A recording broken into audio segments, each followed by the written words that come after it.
Halo, selamat jumpa dalam podcast DPRD Talks bersama saya Maya Herawati. Program ini adalah kerjasama DPRD DIY bersama Harian Jogja. Tema kita hari ini adalah pembangunan kelurahan dan kelurahan di DIY dalam Perda Kelembagaan untuk memperkuat kelurahan dan kelurahan di DIY. Peraturan Daerah Istimewa atau Perdais Nomor 1 2024 tentang Kelembagaan Pemda DIY diresmikan pada Kamis 9 Januari 2025. Melalui aturan tersebut, Dinas Pemberdayaan Masyarakat Kelurahan, Kependudukan, dan Pencatatan Sipil resmi melayani masyarakat DIY. Kebijakan ini merupakan langkah lanjutan dari Peraturan Daerah Nomor 3 Tahun 2024 tentang pemajuan pembangunan dan pemberdayaan masyarakat kelurahan dan kelurahan serta Perdais Nomor 1 Tahun 2024 terkait dengan kelembagaan pemerintahan DIY. Untuk membahas hal itu telah hadir bersama kita 3 narasumber. Yang pertama, Ketua Komisi A DPRD DIY Bapak Eko Suwanto. Apa kabar, Pak? Baik, Mbak Maya. Yang kedua, Kabid Pemajuan Pembangunan Kelurahan dan Kelurahan Dinas PMK Dukcapil DIY Pak Suedi. Apa kabar, Pak? Baik, Mbak Maya. Kemudian yang ketiga, dosen Departemen Sosiologi Visipol UGM sekaligus Wakil Rektor Bidang Kemahasiswaan, Pengabdian Masyarakat dan Alumni UGM, Bapak Ari Sujita. Halo Pak, apa kabar? Sehat. Alhamdulillah. Pertanyaan pertama, ini soal kelembagaan yang dikuatkan oleh Perdais nih Pak. Nah, ini untuk Pak Eko dulu nih dan nanti untuk 2 narasumber yang lain. Secara garis besar sebenarnya bagaimana pengembangan kelurahan dan kelurahan di DIY ini tentu saja dalam konteks keistimewaan, Pak. Silakan. Baik, terima kasih Mbak Maya. Jadi beberapa tahun yang lalu Komisi A, khususnya dari fraksi PD Perjuangan ini keliling-keliling gitu ya, jalan-jalan di berbagai wilayah di DIY dan kemudian pada saat yang sama juga kami bertemu dengan para lurah di kota dan juga para kepala desa di kabupaten. Salah satu sesinya Mas Ari juga datang waktu itu di salah satu hotel di kawasan Malioboro bersama dengan para kepala desa dan para lurah waktu itu. Aspirasi yang berkembang pada saat itu adalah bagaimana desa mendapatkan fasilitasi, desa kelurahan mendapatkan dukungan dan sekaligus mendapatkan anggaran dari provinsi. Semangatnya seperti itu. Dan ini cocok dengan ide dari PDI Perjuangan bahwa kelurahan dan desa ini harus menjadi 3 pusat. Yang pertama adalah pusat pelayanan publik, pusat pemberdayaan ekonomi rakyat, yang ketiga adalah pusat pengembangan kebudayaan. Dalam merangkum ini maka melalui Komisi A pada tahun 2020 ya kita sudah mulai menggagas ini dan berikutnya kita ajukan menjadi rancangan perda. Namanya Rancangan Peraturan Daerah Pemajuan Pembangunan dan Pemberdayaan Masyarakat Kelurahan dan Kelurahan. Alhamdulillah dalam prosesnya selesai di tahun 2024. Lahirnya Perda Nomor 3 tahun 2024. Nah, di situ ada 3 hal yang penting di dalam perda ini. Yang pertama di dalam mewujudkan kelurahan dan desa yang menjadi pelayan publik, pemberdayaan ekonomi dan juga pengembangan kebudayaan tadi kan harus ada yang ngurus. Kita sepakat waktu itu untuk bikin dinas. Ya. Awalnya nama dinasnya adalah Dinas Pemajuan Pembangunan dan Pemberdayaan Masyarakat Kelurahan dan Kelurahan. Itu awalnya. Namanya begitu. Hanya waktu itu kita bikin konsensus, oke, tidak kita selesaikan di Pansus yang 3 2024, kita akan bahas nanti di Perdais Kelembagaan. Dalam perkembangannya, di dalam rapat Pemda usul, oke nanti tambah ini karena ada perintah undang-undang untuk Adminduk jadi dinas. Kalau bikin dinas sendiri kan biayanya mahal. Ya sudah ditempelin aja, jadi akhirnya ditempel. Nah secara kelembagaan, meskipun ini dinas baru, tapi sangat sederhana. Ada 2 bidang di Biro Tapem, di Tapem dan juga Kependudukan yang ikut pindah ke dinas yang baru. Kemudian Biro Pemberdayaan Masyarakat itu ikut gabung dan dengan sendirinya bubar. Ya. Nah yang baru sama sekali ya di bidangnya Mas Suedi, bidang pemajuan ini baru. Jadi yang 3 bidang ini ngambil dari biro yang sebelumnya. tambah bidang baru. Sehingga dari sisi anggaran juga tidak banyak, hanya sekitar 1, sekian miliar dalam bikin dinas yang baru. Nah, yang kedua yang penting adalah di pasal 18 ada perintah di dalam Perda bahwa Pemda dalam hal ini gubernur wajib mengalokasikan anggaran kepada setiap kelurahan dan kelurahan. Ya. Kelurahan dan kelurahan setiap tahun secara adil dan merata. Dan alhamdulillah tahun ini sudah dimulai dengan 100 juta untuk reformasi kelurahan di desa dan 100 juta untuk beresin stunting yang di kota dan 1 kelurahan di Kulon Progo di Kelurahan Wates. Ini udah mulai jalan. Nah, harapan saya anggaran ini paling nggak bisa sampai 1 miliar dalam beberapa tahun ke depan. Jadi kalau tahun ini itu 100, oke, tahun depan kita harapan paling nggak 250. Ya. Tahun depannya lagi bisa 500, tahun depannya lagi 7,5, tahun depannya lagi 1 miliar. Ini butuh kerelaan dari dinas provinsi yang sebelumnya nangani duit ini untuk kemudian didistribusikan melalui BKK kelurahan untuk kabupaten dan melalui BKK kota untuk kota Jogja. Saya kira itu yang penting. Nah, kemudian di dalam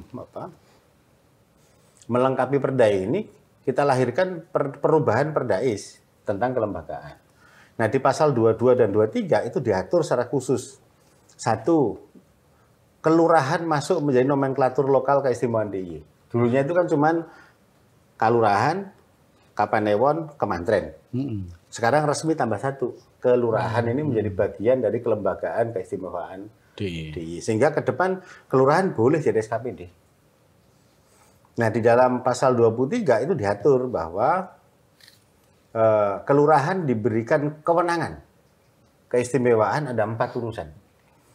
Pertanahan, kelembagaan, tata ruang, dan kebudayaan. Jadi untuk desa yang namanya punya nama alias kelurahan dan kelurahan yang namanya tetap kelurahan ini diberi kewenangan oleh gubernur, oleh Perda, itu 4 urusan keistimewaan. Maka konsekuensinya di setiap kelurahan harus dibentuk seksi urusan keistimewaan. Sehingga masyarakat akan mudah ke depan untuk mengakses program dari pemerintah daerah, termasuk dana AIS. Harapan kita bottom up ini bisa kita mulai. Hanya dibatasi memang untuk 4 urusan. Nah, yang bidang pemajuan pembangunan ini lebih spesifik lagi. Di situ boleh ngasih bantuan infrastruktur, boleh ngasih bantuan pemberdayaan masyarakat juga boleh gitu. Jadi kita punya komitmen hanya 1 yang utama adalah mensejahterakan masyarakat dengan membangun desa dan kelurahan. Dan ini yang utama situ. Maka konsekuensinya kami juga minta kepada Pemda untuk melakukan pembinaan aparatur, melakukan kursus-kursus bagi perangkat desa dalam perencanaan, dalam pelaksanaan program, dalam SPJ. Jangan sampai nanti duitnya ditambah, justru kena masalah hukum karena ketidaktahuan soal aturan. Nah, yang terakhir, kesejahteraan bagi perangkat kelurahan dan kelurahan menjadi penting. Bebannya ditambahin, duitnya ditambahin, ya kesejahteraannya harus ditambah. Ini biar tambah semangat, kira-kira gitulah. Matur nuwun. Baik, Pak Ari tanggapannya, jadi sekarang ini regulasinya sudah makin kuat. Nah, bagaimana tanggapan Pak Ari tentang penguatan kelembagaan kelurahan ini dari sisi regulasi dan nantinya implementasinya bagaimana? Ya, terima kasih Mbak Maya. Ini saya apresiasi karena memang di tengah tantangan DIY yang mau mencoba untuk memperkuat kembali tradisi, terus kemudian values historical sama konteks adaptasi pada demokrasi.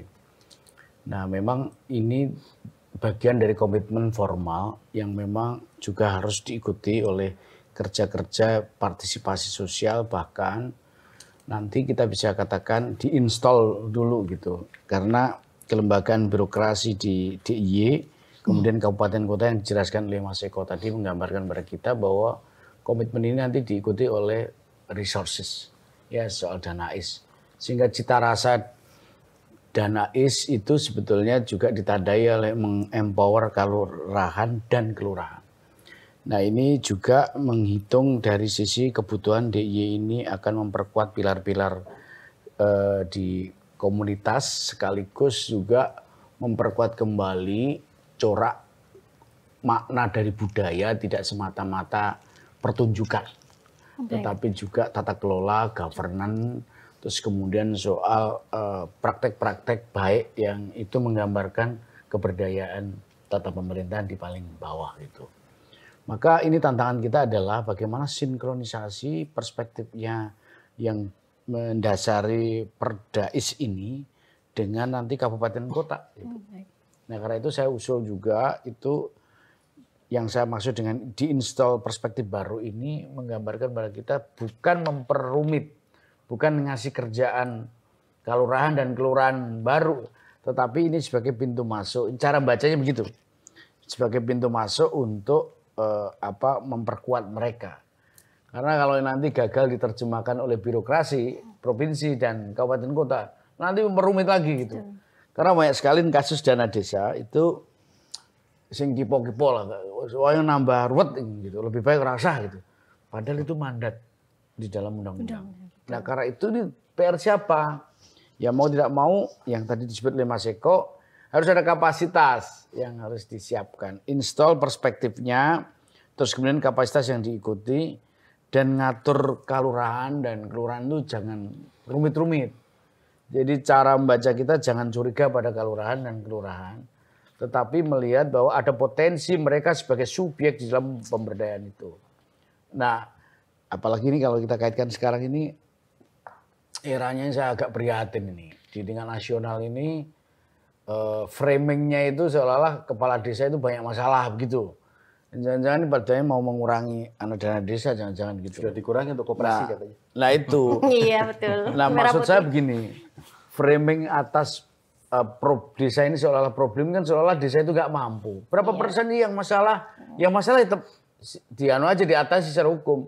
Tetapi ada praktek-praktek baik ya soal desa ini yang itu kita harus fair cara membaca kita. Jangan kemudian framingnya ini desa nggak mampu, ini dana desa. Padune mengerti ya, resource-nya disedot gitu.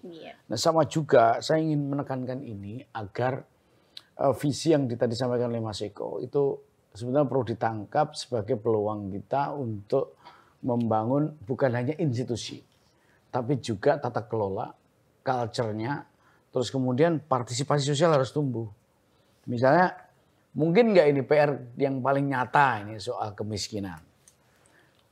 Upaya kita untuk mendorong agar RPJMK, misalnya rencana pembangunan jangka menengah kelurahan, itu bisa mendorong agar penguatan kapasitas itu bisa berkorelasi positif pada pemberdayaan mereka gitu.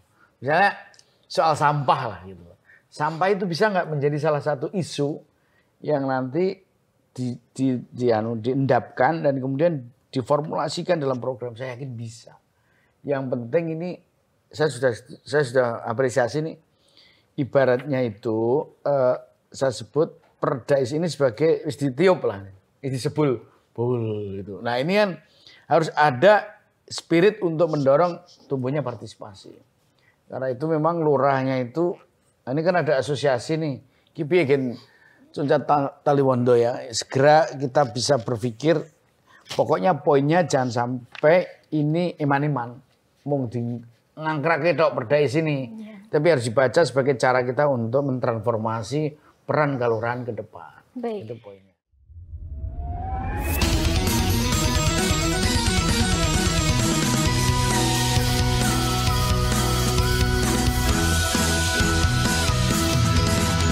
Indonesia tercipta dengan dua musim berbeda. Saat pancaroba angin bertiup dengan kencangnya, jika panas tiba hujan turun begitu derasnya. Cepat dan bergegas cari tempat untuk berlindung. Jaga diri dan waspada terhadap bencana. Tanggap lantas dan tangguh bersama menyambut hari yang baru.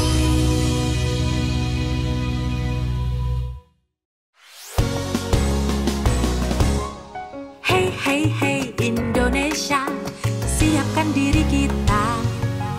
Saatnya menerapkan budaya sadar bencana. warga dan komunitas agar lebih siap menghadapi bencana dan tak ada lagi korban jiwa.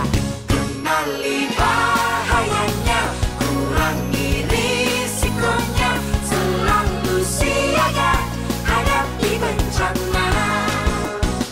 Kenali bahayanya, kurangi risikonya, dengan mitigasi tanggap evakuasi. Kita sadar bencana, kita siap untuk selamat. Kita takut hadapi bencana.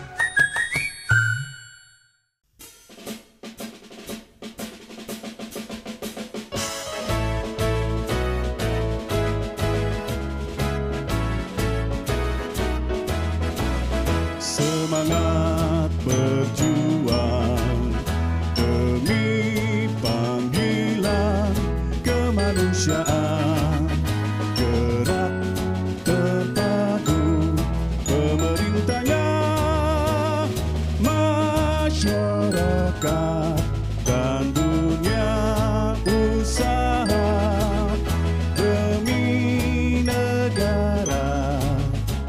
Wujudkan cita menuju ketangguhan bangsa menghadapi bencana.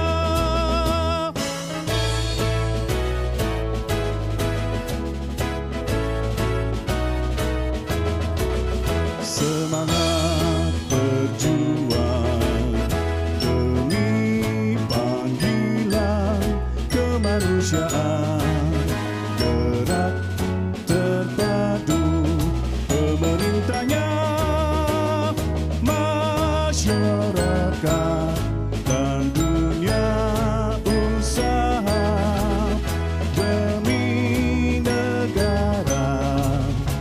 Wujudkan cita menuju ketangguhan bangsa menghadapi bencana. Menuju ketangguhan bangsa menghadapi bencana.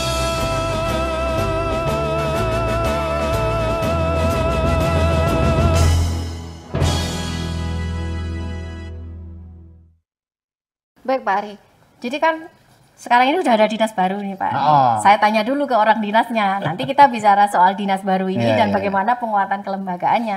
Nah ini gimana Pak Swedi, tanggapan Pak Swedi?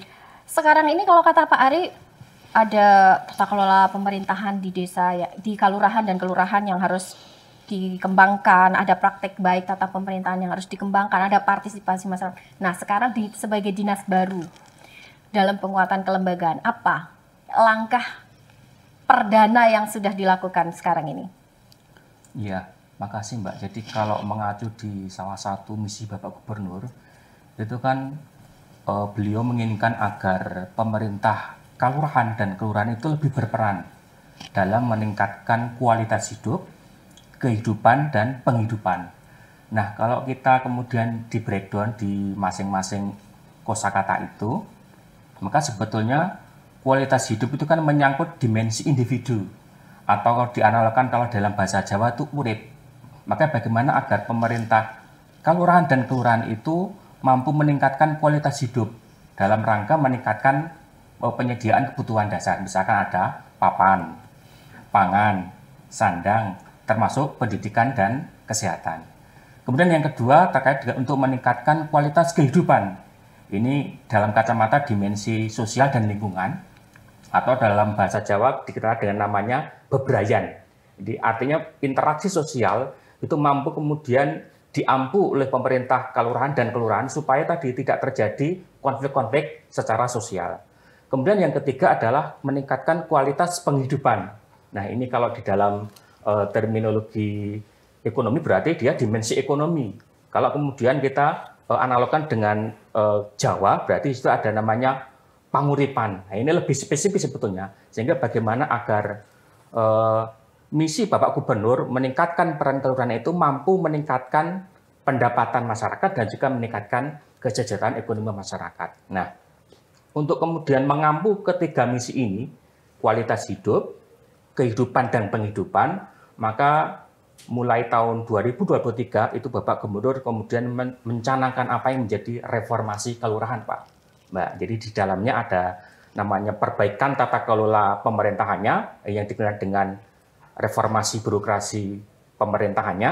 Kemudian yang juga tadi yang dikatakan Pak Ari tidak kalah penting adalah memberdayakan masyarakat yang dikenal dengan reformasi pemberdayaan masyarakat. Saya kira itu Mbak yang kita lakukan terkait dengan perangkat daerah yang baru agar membantu mencapai misi Bapak Gubernur, itu meningkatkan kualitas hidup, kehidupan dan penghidupan melalui reformasi kelurahan. Kita ke Pak Eko. Pak Eko, sebenarnya pembentukan dinas ini Pak, bagaimana DPRD DIY memandang bahwa memang sangat urgent untuk dibikin dinas baru. Dalam konteks tadi kalau Pak Ari sebut ada banyak, kita harus positive thinking terhadap kelurahan. Sehingga bagaimana DPRD DIY memandang apakah selama ini penguatan kelembagaan kelurahan dan kelurahan ini agak tidak tertata sehingga perlu dikerucutkan dalam dinas baru? Silakan Pak. Jadi sebelum lahir dinas yang baru ini, kelurahan-kelurahan ini nggak tahu akan ketemu siapa. Oh, baik. Ya, kan tidak bisa setiap hari ketemu Pak Gubernur juga nggak bisa. Sementara OPD-OPD yang lain juga tidak ada yang secara spesifik ngurus kelurahan dan kelurahan. Baik, baik. Ibarat kata warga kita di kelurahan dan kelurahan ini belum punya bapak di provinsi yang menemani Pak Gubernur. Saya kira begitu. Nah kemudian dari diskusi terus-menerus gitu ya, akhirnya disepakati, oke, kita bentuk organisasi yang secara khusus membantu gubernur urusan kelurahan dan kelurahan. Nah urusannya apa saja? 1, pemajuan pembangunan. 2, pemberdayaan masyarakat. Ya. Ini yang dipayungi melalui Perda nomor 3 tahun 2024, ditugaskan membantu gubernur untuk mengurus kelurahan dan kelurahan. Kira-kira begitu. Nah, karena ini usianya masih baru, maka kami masih memberi kesempatan. Oke, coba ditata dulu dengan baik, didiskusikan dengan baik, disusun pondasi yang kuat. Kita sudah punya 3. Perdanya sudah ada, dinasnya sudah ada, duitnya sudah ada. Ya. Tinggal jalan ini. Nah, nanti ke depan kan bisa gandeng perguruan tinggi, Pak Ari diajak diskusi gitu ya, bagaimana pembangunan desa dan kelurahan yang benar itu kayak apa. Nah, ke depan Komisi A insya Allah dalam waktu dekat ini akan mengundang dinas pemajuan ini untuk kemudian duduk bersama dan kita mau dengerin rancang bangun desanya itu kayak apa, rancang bangun kelurahannya itu kayak apa. Nah, salah satu yang terjadi sebelum ada perda ini, masyarakat ini kalau ke provinsi terlalu banyak yang harus ditemui. Misalnya, mau dapat fasilitasi desa planner, harus ketemu dinas koperasi UMKM. Pulang mau ngambil maritim, harus ketemu dinas kelautan. Pulang lagi mau ngambil padat karya, harus ke dinas tenaga kerja. Ini dalam kaitannya dengan BKK nggih, Pak? Tidak hanya BKK, Oh, jadi tidak semuanya kan BKK, ada yang juga program juga ada, kegiatan juga ada. Kemudian mau dapat mandiri budaya ke dinas kebudayaan. Nah, tugas dinas yang baru ini adalah mengkonsolidasikan itu. Sehingga siapapun perangkat desa di wilayah masing-masing, ke provinsi kalau urusan dengan desa ketemunya satu saja. Baik. Dinas Pemberdayaan Masyarakat Kelurahan itu saja. Jangan kemana-mana lagi. Kalau kemana-mana ini bikin moral hazard. Moral hazard itu apa? Kalau nggak kenal elit ya nggak dapat. Kalau nggak kenal petinggi-petinggi ya nggak dapat program gitu loh. Jadi ini yang harus diatasi.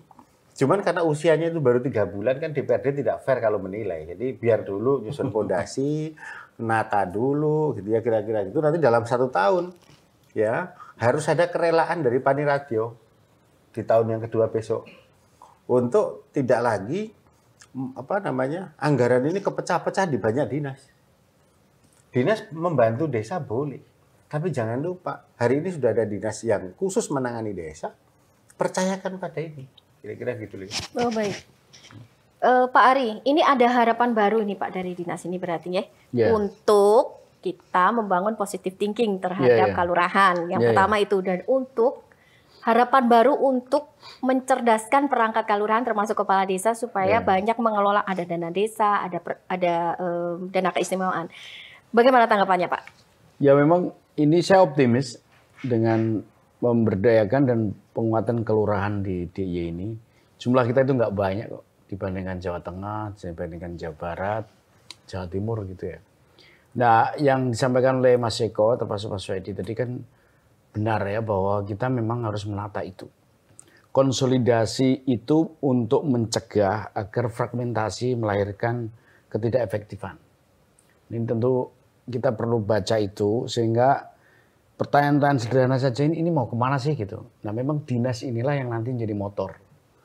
Jangan sampai nanti, saya setuju itu, di beberapa tempat OPD itu punya menu sendiri-sendiri gitu. Nah, ini kan motornya udah ada nih, dinas PMK apa namanya, Dukcapil. Dukcapil. Nah, ini kan dinas inilah yang nanti jadi motor.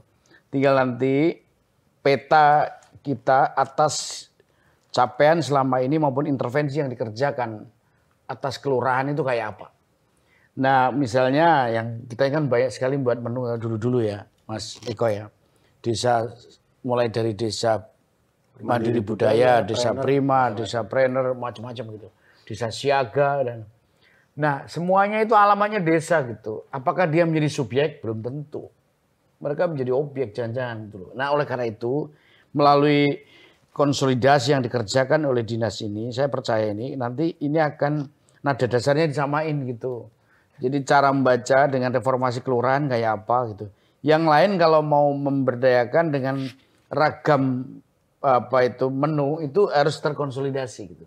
Selain bisa efektif, ya bisa efisien gitu dalam hal ini, juga akan mampu menilai bahwa suksesnya itu loh, terukurnya begini gitu loh. Nah, itu yang ini kalau ini bisa dilakukan, saya punya harapan juga. Saya optimis ini karena sebelum dinas ini ada, pembabakan mengenai reformasi kelurahan itu sudah ada gitu. Saya sebut sebagai kisi-kisinya gitu. Nah, di Jogja ini juga nggak sulit kok menggerakkan partisipasi. Ya, pengalaman menunjukkan mulai dari ada BUMDes, kemudian ada komunitas-komunitas masih jalan. Maka itu saya sejak awal mengingatkan bahwa interpretasi atas regulasi Perdes ini harus diletakkan sebagai kita upaya melakukan konsolidasi, dan itu sudah tepat. Bahwa nanti kita uji, kita dukung, kita ada engagement ke sana, itu PR buat kita. Contoh begini, tadi yang tantangan disampaikan oleh Mas Wedi maupun Mas Eko. Perguruan tinggi itu banyak punya program di desa. Entah itu riset, entah itu kuliah kerja nyata, entah itu punya program pemberdayaan yang beragam itu. Nah, bisa nggak ini nanti ada orkestrasi yang dikerjakan oleh dinas? Saya yakin bisa. Tinggal nanti networking ini kita mainkan, kita membuat sistem yang terintegrasi, menilai misalnya. Desa, misalnya gini, KKN di sebuah tempat oleh perguruan tinggi, jangan lepas begitu saja. Dia bisa dapat instrumen yang bisa menilai, oh capaiannya begini nih, yang sudah dilakukan begini. Nah, nanti KKN berikutnya itu juga nyambung. Nah, sebelum KKN pun sudah ada program-program yang dipetakan oleh provinsi maupun kabupaten kota itu.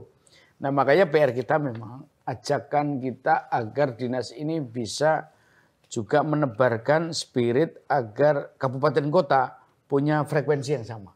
Nah, PR ini karena dana desa, alokasi dana desa maupun nanti dana IS itu bisa dibuat sistem yang tidak rumit tapi simpel. Ini belajar dari kesulitan dari dana desa. Itu kan sebetulnya karena juragannya itu ada 3 itu. Kementerian Keuangan, Kementerian Dalam Negeri sama Kementerian Desa. Ini Kementerian Desa belum sudah menilai buruk gitu pada desa. Padahal baru kemarin dilantik aja kok. Nggak perlu kayak gitu maksud saya. Yang fair aja lah. Ada capaian yang positif dari desa itu. Ya harus kita apresiasi. Bahwa ada yang belum, ya ini yang nanti akan kita perbaiki. Nah, saya rasa juga Perda ini juga akan selain mengkonsolidasi mengisi beberapa hal yang kosong. Nah, supaya tadi upaya-upaya yang dilihat di dalam konteks partisipasi sosial di desa, di komunitas, ini nyambung provinsi maupun kabupaten. Baik. Saya kira itu. Kita ke Pak Suedi.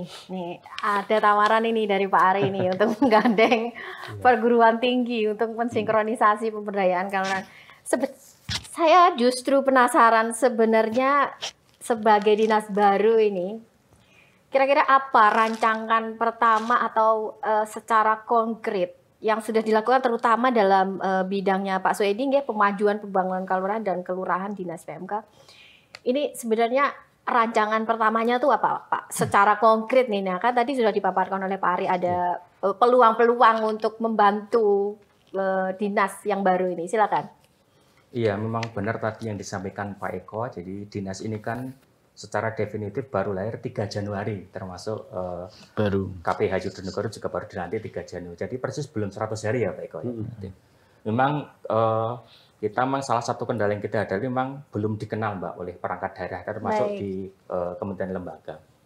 Maka sebetulnya betul sekali dan saya setuju apa yang disampaikan Pak Ade sama Pak Eko, maka tugas kami yang baru berumur jagung ini melakukan konsolidasi internal, baik dari sisi SDM-nya, kemudian keuangannya, bahkan di dalam program dan rincian kegiatannya.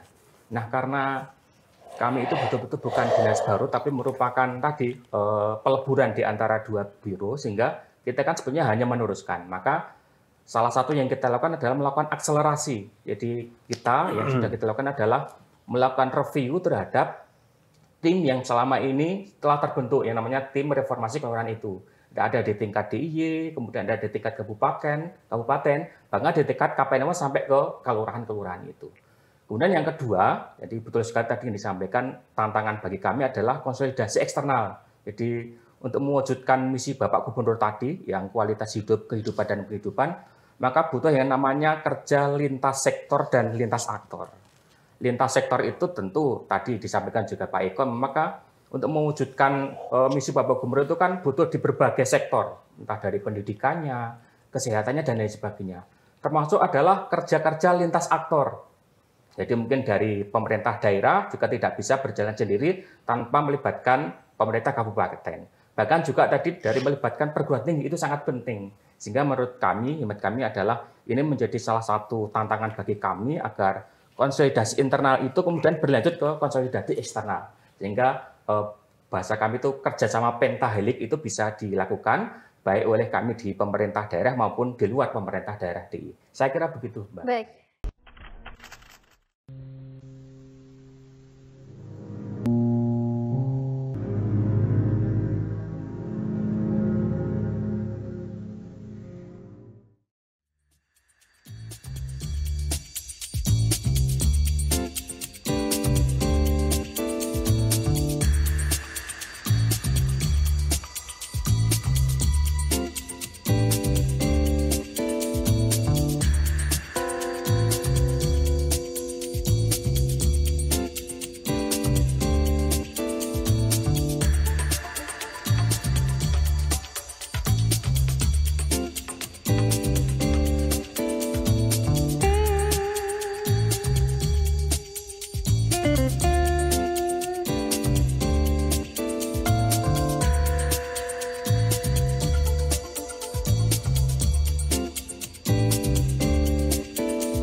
Tahukah kamu berapa sampah yang kita hasilkan dalam satu hari di kantor?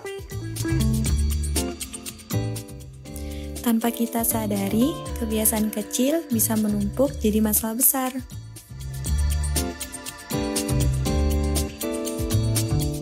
Saatnya berubah mulai dari hal kecil yuk. Mulai sekarang, yuk sadar sampah. Tag teman kantor kamu yang harus mulai ikutan gerakan ini. Ayo jadi bagian dari perubahan. Sadar sampah, kantor bersih, kerja lebih nyaman.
Hai, halo teman-teman. Kali ini saya akan mengajak teman-teman menanggulangi bencana kebakaran. Yuk! Pernah melihat kebakaran secara langsung? Atau pernah melihat di televisi?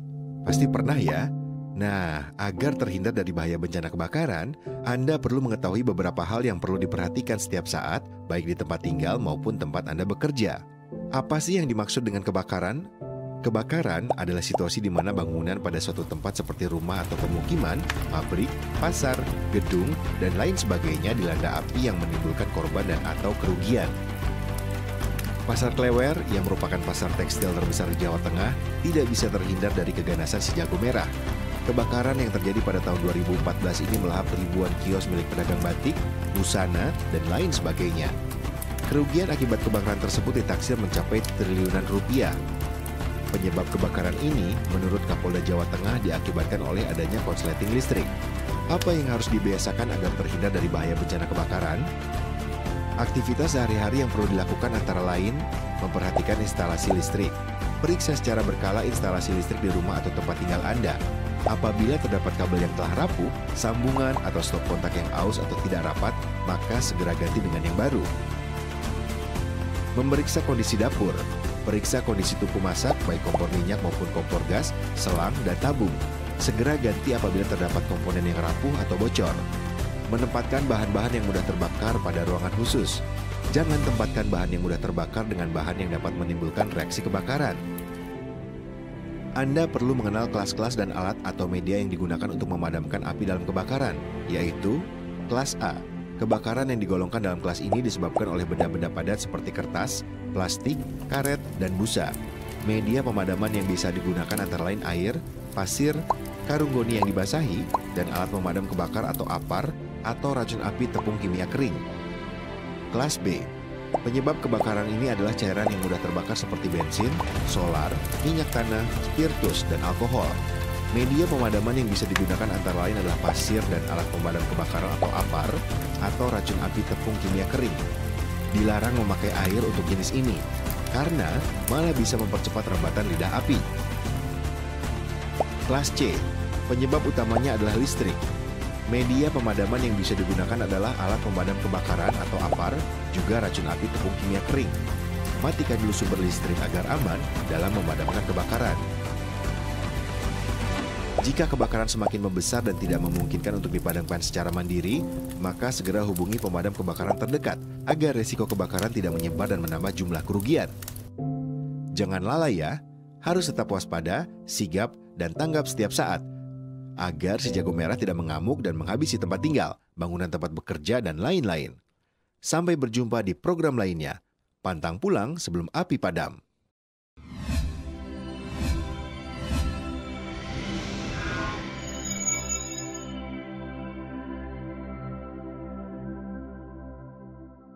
Kita ke Pak Ari dulu, Pak. Sebenarnya selama ini walaupun belum ada dinas, ya Pak, belum ada dinas ini. Dan kalau tadi Pak Eko sebut kelurahan itu bingung mau kemana gitu. Tapi kan sebenarnya nggak begitu-begitu amat ya Pak.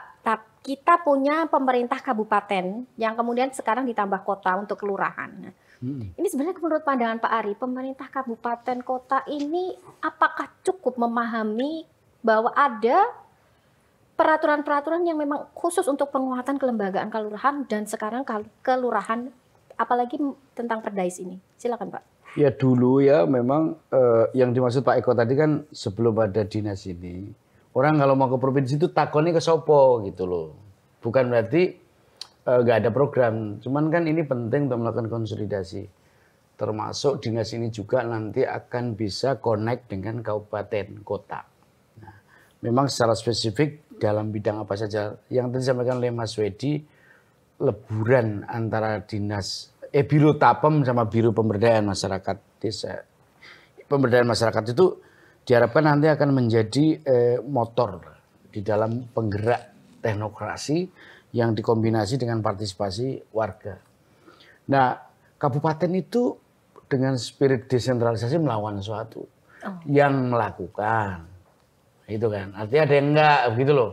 Nah, itu pengalaman mapping dari beberapa tempat di Indonesia. Ada memang kabupaten yang proaktif, berperan membantu desa untuk mengatasi problemnya sekaligus menjemput inisiatif dari waktu desa maupun kelurahan. Yang enggak ya cuman wes kono urusin dhewe, jadi ada undang-undang desa begitu. Gitu, maka itu ada desa yang memang dengan kabupaten itu nyambung gitu. Ada yang enggak, wes merasa kabupaten ini dikurangi kewenangannya gitu. Nah, ini yang disebut dengan kita perlu mengubah mindset paradigma. Sehingga bayangan kami yang kita lakukan dulu itu sebenarnya saya sudah sering diskusi itu dengan Kanjeng Yudo, dengan kemudian Mas Eko, diskusi mikirkan Jogja ini. Nah, Jogja itu sekali lagi nggak besar dalam hal kelurahan, tetapi menjadi peluang kita untuk menjadi model. Maka itu dulu itu gerak partisipasi itu kita ada semua loh Mas, Mbak. Ada perguruan tinggi, ada LSM, ada media itu. Dan inovator-inovator itu di Jogja banyak. Coba itu cek itu. Kreativitas mereka. Maka saya berharap nanti sekali lagi saya optimis karena ini ada harapan karena banyak orang beri perhatian soal itu. Sehingga dinas inilah yang nanti bisa mengkonsolidasi internal tadi nyebut Swedi sama Seko juga menata ini, yang ditata ini adalah agar sinyalnya sama dulu. Ya. Frekuensinya ditemukan dulu. Oh, perspektifnya ini desa, bukan sekedar membuat program, bukan sekedar menteknokratisasi. Nah, kemudian sebelumnya apa? Memulai dari rendah, Biro Tapem, Biro Pemberdayaan Masyarakat itu juga melakukan sesuatu. Nah, itu nanti kita rangkum ulang. Termasuk saya rasa penting juga itu kerja-kerja yang dilakukan oleh kabupaten, kota selama ini itu sudah mencapai di mana. Betul. Maka itu kabupaten kota harus perspektifnya harus berubah gitu. Jangan sekedar hafalan itu tentang desa. Nek mau hafalan tahun kemarin begitu, besok begitu tok. Cuman ganti anggaran, tahun anggaran saja. Nah, ini yang saya sebut dengan perubahan cara pandang. Saya yakin Mas Eko, Mas Swedi, kalau perguruan tinggi diajak pasti mau. Kami juga punya inisiatif untuk melakukan ini soal sampah, terus kemudian soal stunting, penanggulangan kemiskinan dan sebagainya. Nah, kalau soal makan siang gratis saya belum itu nggak tahu itu Mas Eko. Tapi poin saya adalah kita memanfaatkan sumber daya kelembagaan kita di perguruan tinggi yang ada, yang itu harus dijadikan sebagai partner. Yang tadi Mas Swedi sebut sebagai pentahelik itu. Nah, Mas Eko ini kan sebagai politisi memberi sinyal positif tentang kehadiran dinas ini positif ini, agar orkestrasi pemberdayaan kelurahan dan kelurahan itu dilakukan. Karena nyanyi di dewe itu biasanya sing apik harus sing sumbang gak roh gitu. Makanya kayak kasus itu di Indonesia ini, lalu sing ketemu beberapa sing sumbang dikira lurah-lurah di desa semua sumbang gitu. Padahal enggak juga. Yang harus dibenahi itu. Nah, poin saya adalah termasuk nanti dinas ini juga akan bisa menjadi fungsi dekonsentrasi agar nanti dana desa, alokasi dana desa kabupaten, terus kemudian dana IS itu nyambung. Bukan sekedar kuantitasnya nyambung, tetapi frekuensi dan frame kita pemberdayaan desa itu ketemu gitu. Saya kok punya harapan itu besar soal ini. Dan memang Mas Eko ini udah lama nyebul ini udah lama. Saya ingat betul urusan desa terus itu. Nah, saya kira juga sekarang kepala dinas ya Kanjeng Yudo itu juga sudah lama itu bicara soal reformasi kelurahan, kenceng. Nah, tak lihat itu ke kampung-kampung sekarang, ke kelurahan-kelurahan kalau malam itu sebetulnya adalah memastikan di mana letak kita sinyalnya bisa dijangkau dan di mana yang tidak terjangkau. Nah, sehingga melalui pendekatan kita mengambil aspirasi problemnya dibaca gitu. Saya yakin nanti Mas Swedi juga harus mobilisasi Mas, networking Mas, sehingga yang dilakukan oleh kepala dinas KPH Yuda Negara ini juga beriringan sama teknokrasi sama partisipasi. Sekali lagi PR kita itu jangan menciptakan teknokratisasi berlebihan, tetapi memberi makna atas partisipasi kelurahan dan kelurahan itu di dalam memperbaiki kualitas teknokrasi. Nah, politik memberi kontrol atas itu. Betul, baik. Itu, Pak. Kalau begitu nyambung ke Pak Eko. Kita bicara soal partisipasi nih Pak tadi. Kalau dalam reformasi kelurahan kan tadi ada kabupaten, ada 3 instrumen, Pemda DIY, kabupaten, dan kelurahan. Nah, selama ini pandangan Pak Eko tentang partisipasi kabupaten dengan kelurahan ini bagaimana? Kalau Pak Ari tadi bilang ada yang kompak, ada yang enggak gitu. Jadi khusus tentang apa fasilitasi pembangunan dari provinsi ke desa dan kelurahan ini, kalau kita baca dari perencanaannya, memang masih ada masalah di perencanaan. Partisipasi masyarakat masih sangat rendah. Contoh ya, masyarakat tahu-tahu dapat program nih, namanya Sumbu Filosofi. Oke. Ratusan miliar digelontor untuk beresin Sumbu Filosofi. Pertanyaannya, yang di zona penyangga dan zona pengembangan tahu apa enggak? Hari ini Komisi A sedang riset tentang dampak pembangunan Sumbu Filosofi kepada masyarakat di zona inti, zona pengembangan, dan zona penyangga. Ya, mudah-mudahan nanti hasilnya bulan depan bisa kita baca sama-sama.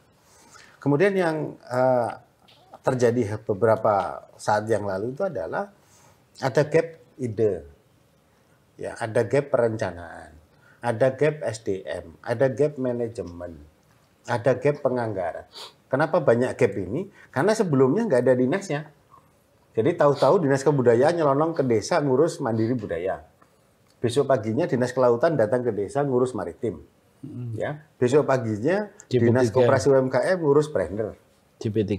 DP3P2 ngurus prima. Jadi cara yang baik, ide yang baik harus dikerjakan dengan cara yang baik. Jadi niat baik itu harus dikerjakan dengan cara yang baik. Nah, saya kira cara baiknya apa?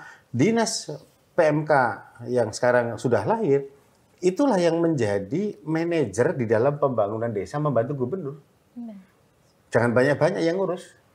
Kalau yang lain bantuin boleh.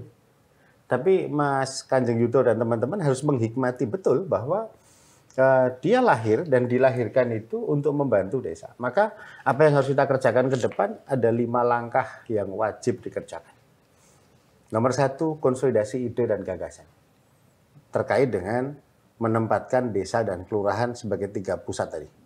Pusat pelayanan publik, pusat pemberdayaan ekonomi rakyat, dan pusat pengembangan kebudayaan.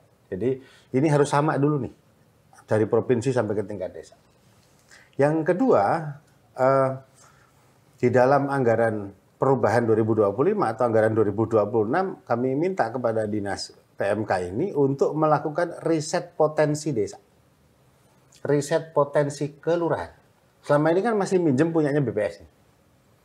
Yang punya BPS itu isinya data makro. Nah, kita pengen ada data mikro, sehingga dinas desa ini pada saatnya nanti harus punya big data mikro tentang potensi kelurahan dan potensi kalurahan. Harus tahu berapa jumlah penduduknya, harus tahu anak usia sekolahnya berapa, harus tahu balitanya berapa, ibu mengandungnya berapa, detail. Sehingga di dalam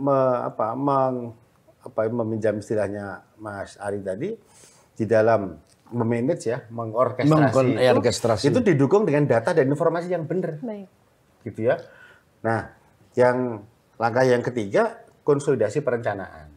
Dibikinlah bagaimana musrenbang di tingkat kelurahan ini bisa menjangkau programnya dinas. Sehingga dulu desainnya adalah bukan dinas ini yang pegang duit banyak. Tapi dinas yang PMK ini adalah mengkonsolidasikan perencanaan dari tingkat desa kelurahan. Nanti duitnya ditransfer melalui BKK kelurahan dan BKK kota. Sehingga beliau nanti akan ada monitoringnya.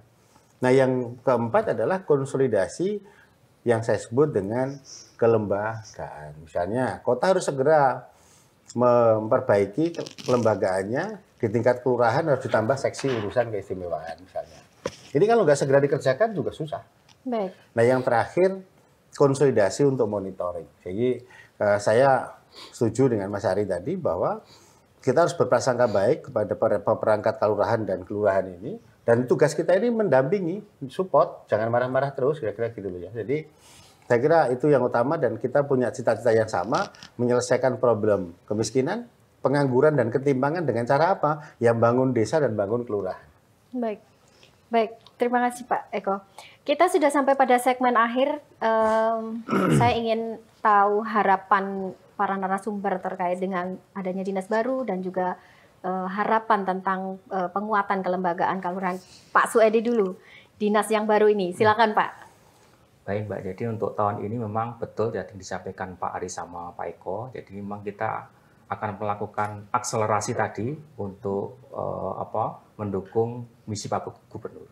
Kemudian yang kedua, di dalam nanti sampai 2027 sesuai dengan RPJMD DIY, maka kita menginginkan nanti seluruh kelurahan DIY yang berjumlah 392 itu harus berstatus mandiri menurut penilaian indeks desa.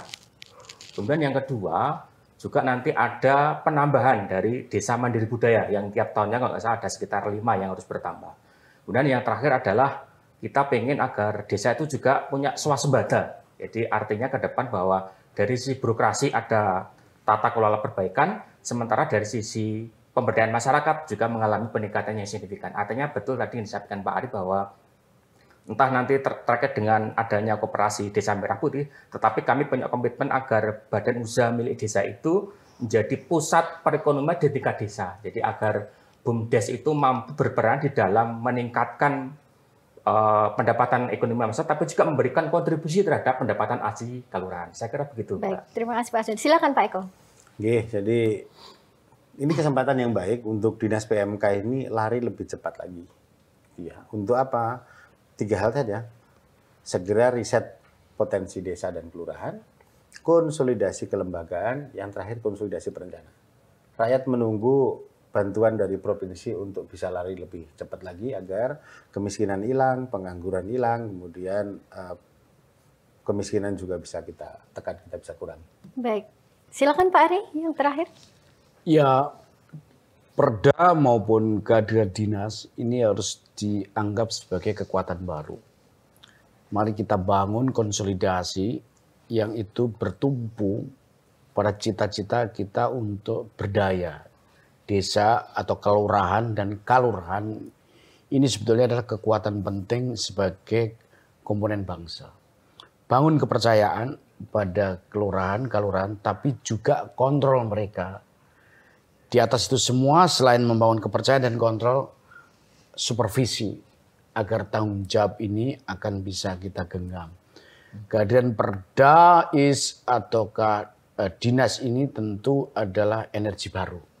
Bukan mempersulit tapi justru mempermudah. Karena itu saya berharap juga antara teknokrasi, kemudian partisipasi dan pendekatan politik bisa diramu sebaik mungkin agar kualitas kita menatap masa depan kelurahan maupun kelurahan di Yogyakarta makin oke. Kita bisa menjadi contoh di Indonesia gitu. Terobosannya harus ke sana. Amin. Semoga ya Pak ya. Iya. Baik, terima kasih kehadiran para narasumber hari ini. Semoga pembicaraan kita hari ini bermanfaat ya. Demikian podcast DPRD Talks, pembangunan kelurahan dan kelurahan, perda kelembagaan untuk memperkuat kelurahan dan kelurahan di DIY kita hari ini. Sampai jumpa. Salam.